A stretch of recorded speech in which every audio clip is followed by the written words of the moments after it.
Study Session 2, Morality and Ethics. Introduction. Concepts of morality and ethics are used as synonyms, but within the strict context of philosophy, the two terms are distinct, though they are related. In this study session, we will therefore provide a clear understanding of the notions of morality and ethics, and the relationship that exists between them, including their differences. Learning outcomes. When you have studied this session, you should be able to discuss the notion of morality, describe the similarities and differences between morality, law, and convention, and define and use correctly the term ethics. Morality. The word morality often refers to the normative code of a group of people, that is, the set of principles employed by people to determine the forms of behavior that are to be accepted as right or good, in opposition to those that are to be rejected as wrong or bad. Some prominent examples of such normative principles are: stealing is bad, honesty is good, promise keeping is a virtue, it is wrong to murder human beings, etc. As an enterprise, morality provides a guide of conduct for human beings, and they engage in social interaction by supplying a standard for determining the conducts, the personality traits, and even the social institutions or practices that should be accepted as opposed to those that should not be accepted in society.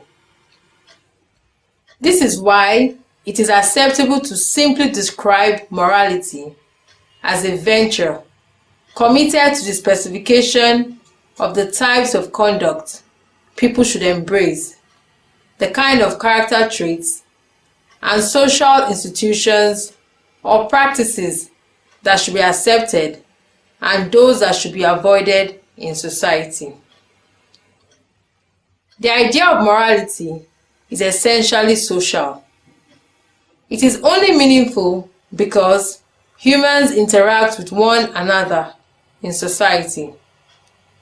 By virtue of social interaction, necessitated by the reality of the scarcity of resources, human vulnerability, and lack of self-sufficiency, questions about how men ought to relate in society and who should get what at a given time becomes very important. It is in an attempt to provide plausible answers to these questions that morality came into being. Indeed, the objective of morality is primarily to order human behavior and the activities in society in a way that will enhance social stability, enhance the well-being of all in society, and also provide an adequate context within which all members of society can effectively pursue their interests in ways that will be mutually beneficial. It is in an attempt to achieve the above objective that standards are evolved to specify those actions and character traits that are acceptable as good or bad, right or wrong, justifiable or unjustifiable in society. These standards, in turn, provide the basis for the specific moral judgments we make about specific human conducts. For example, we pass the judgment that an act of stealing is morally wrong, simply because of an existing moral standard that specifies that all acts of stealing are morally wrong. From a perspective, it is very tempting to say that morality can be individual when individuals have their personal moral standards and codes of conduct that are distinct from those of their society. But then, the individuals upholding such moral standards must at least be thinking of other members of society as they determine how they want to relate with others in society, and possibly also wish that others in society would adopt their personal codes of conduct.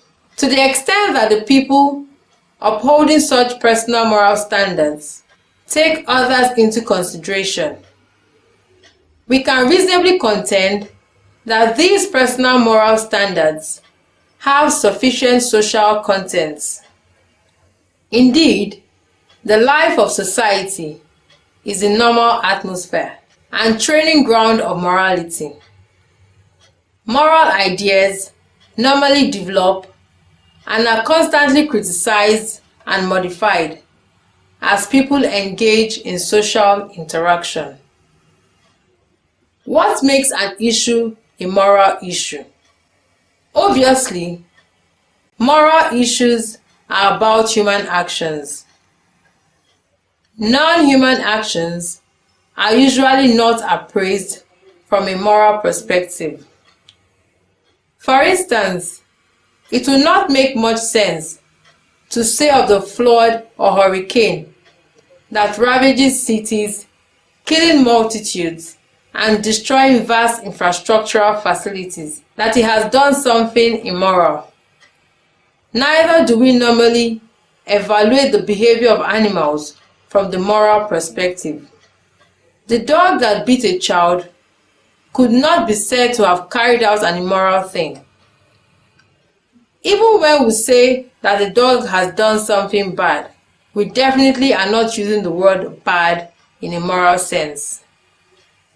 We need to appreciate the fact that terms such as good, bad, right, and wrong, employed to denote the moral value of human actions, apart from having their usual moral connotations, also have non-moral meanings. For instance, when we say that a knife or a car is good, the term good is not used in a moral but a non-moral sense.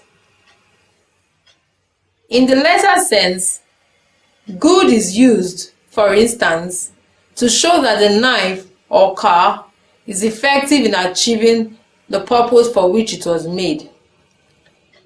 We must also understand that it is not every human action that is susceptible to moral evaluation. Some are morally neutral and are called amoral human actions. This category of actions is not morally relevant, as it will not be meaningful to say that they are morally good or bad, right or wrong. For instance, no one could reasonably say that my decision to wear a pair of black shoes and not a brown one, or perhaps eating bread and sausage for breakfast rather than pancakes, is a moral decision.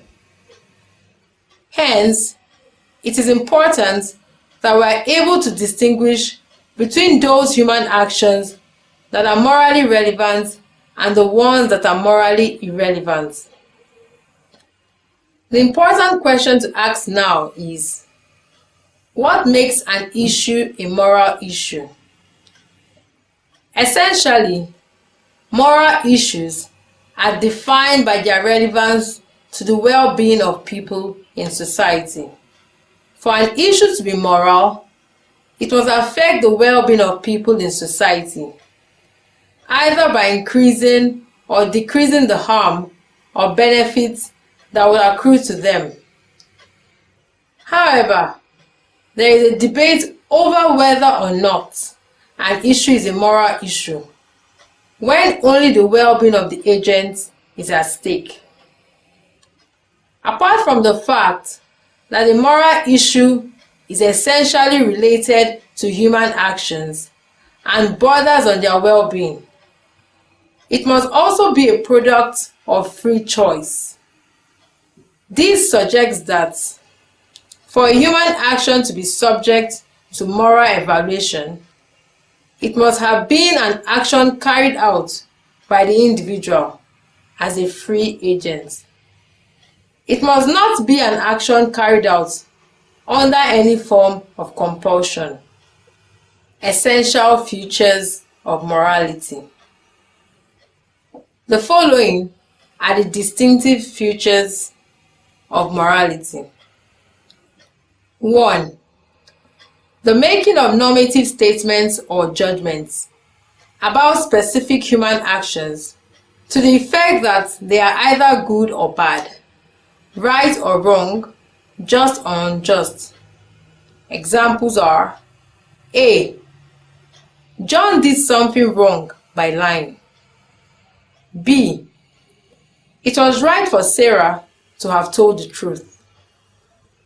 C. It is morally bad for Stephen to have stolen the money. 2. The possibility of a demand for the reasons or justifications for the normative statements made. 3. The reliance on some normative principles, rules, or ideals to provide justification for the moral judgments made. For instance, A. Lying is wrong. B. Honesty is a virtue. C. Stealing is bad. 4. Some emotional states of approval or disapproval attach to the judgments made and the rules and principles relevant to them. There would also be the desire to communicate such emotional states to others. 5. The existence of some sanctions or incentives, which is usually verbal, in the form of either blame or praise. Morality, law, and convention. When considered as a social system for regulating human conduct, morality has very close affinity to law, that is, the legal system, on one hand, and convention on the other. They are all concerned with the regulation of human behavior in order to facilitate cordial and mutually beneficial social relationships, social stability, peace, and social development. The three are concerned with the determination of what ought to be done and how people ought to behave in society. However, convention differs from law and morality in that it is basically about what is socially convenient and is largely a matter of appearance and taste.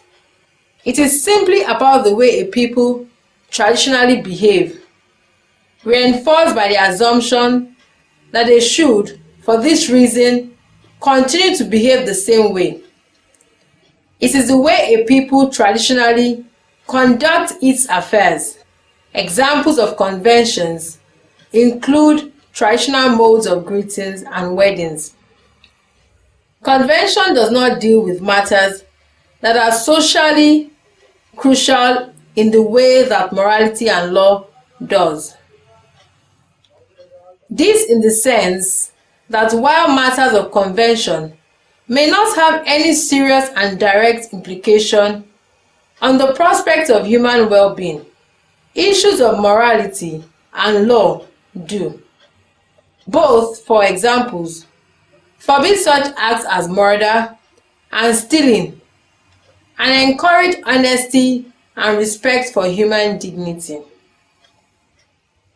One important similarity between convention and morality, and which distinguishes them from law, is that the former are not created or changeable by a deliberate legislative, executive, or judicial act. The latter can be so created or changed. Another important similarity between morality and convention, which separates them from law, is that the former do not have any sanction beyond praise and blame, and other verbal expressions of approval or disapproval, favor or disfavor. Legal sanctions, however, extend beyond expressions of approval or disapproval, or the apportioning of praise or blame, to include physical force or at least a threat of its use. Ethics. Ethics is defined simply as the philosophy of morality. This suggests that the subject matter of ethics is morality. Thus, ethics may be rightly understood as the critical examination of morality. Given the understanding of morality as being concerned with the setting of normative standards for evaluating human actions and character, with a view to determining which ones are right or wrong, good or bad, just or unjust. Ethics, as a philosophy of morality, can be rightly described as a critical examination of the normative standards employed by individuals, groups, and societies to determine the moral status of human actions, character, and in some situations, social institutions or practices. Such critical examination would also include 1. The analysis of ethical concepts such as good, bad, right, wrong, just, unjust, duty, rights, etc. The objective of these analyses is to clarify what these ethical concepts stand for, as well as their implications. 2. The scrutiny of moral judgments, so as to ascertain their actual meaning and implications. Effort is also made to justify moral judgments by appealing to appropriate moral principles or general rules. 3. The clarification and justification of the moral principles normally appealed to for the justification of moral judgments. From the foregoing, it is instructive to know that while the major concern of morality is to evaluate human conducts, personality traits, and social institutions or practices, and arrive at normative judgments about them to the effect that they are good or bad, just or unjust, right or wrong, etc. But to do this effectively, it is important that the core concepts featured in these judgments are clarified, and the principles on the basis of which they are arrived at are also clarified and justified.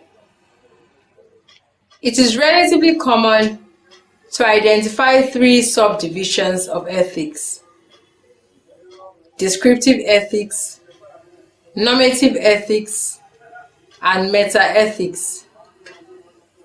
Let us now examine each of these in turn. Descriptive ethics.